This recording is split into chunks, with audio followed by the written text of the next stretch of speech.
மடப்புரம் கோவில் ஊழியர் அஜித்குமார் கொலையை கண்டித்து தமிழக வெற்றிக் கழகம் சார்பாக ஆர்ப்பாட்டம் அறிவிக்கப்பட்ட நிலையில் அதில் விஜய் பங்கேற்ப இருப்பதாக அண்மை தகவல் கிடைத்திருக்கிறது. விவரங்களுடைய நிகரானுடைய செய்தியாளர் நவீத் விவரம் என்ன?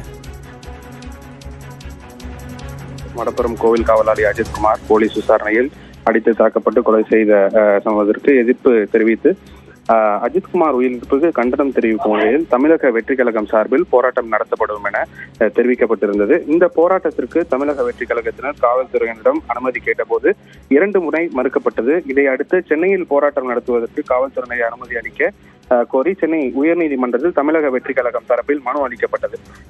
இந்த நிலையில் மனுவை பரிசீலித்த சென்னை உயர்நீதிமன்றம் தாவேகாவின் போராட்டத்திற்கு அனுமதி அளித்து உத்தரவிட்டிருந்தது. இந்த உத்தரவை அடுத்து காவல்துறை தரப்பிலும் தமிழக வெற்றிக் கழக போராட்டத்திற்கு அனுமதி வழங்கியது. வரக்கூடிய ஞாயிற்றுக்கிழமை இந்த சென்னை சிவானந்தா சாலையில் போராட்டத்தை நடத்தி கொள்ளலாம் என தெரிவிக்கப்பட்ட நிலையில இந்த போராட்டத்தில் தமிழக வெற்றிக் கழக தலைவர் விஜய் பங்கேற்ப இருக்கிறதாக தகவல் வெளியாகி இருக்கிறது. அதே போல சென்னை உட்பட அருகாமையில் இருக்கக்கூடிய மாவட்டத்தில் உள்ள நிர்வாகிகளுக்கும் அழைப்பு விடுக்கப்பட்டு இந்த போராட்டத்தில் கலந்து கொள்ளுமாறு அறிவுறுத்தியுள்ளதாக தகவல் வெளியாகி இருக்கிறது. அஜித்குமார் குடும்பத்தினர் நேரில் சந்தித்து ஆறுதல் கூறி நிதியுதவி வழங்கிய விஜய் அவருக்காக ஆறுதல் தெரிவித்து இந்த நிலையில வரக்கூடிய ஞாயிற்றுக்கிழமை நேரடியாக இந்த போராட்டத்தில் கலந்து கொள்ள இருப்பதாக தகவல் வெளியாகி இருக்கிறது. விரிவான தகவலுக்கு நன்றி நவீத்.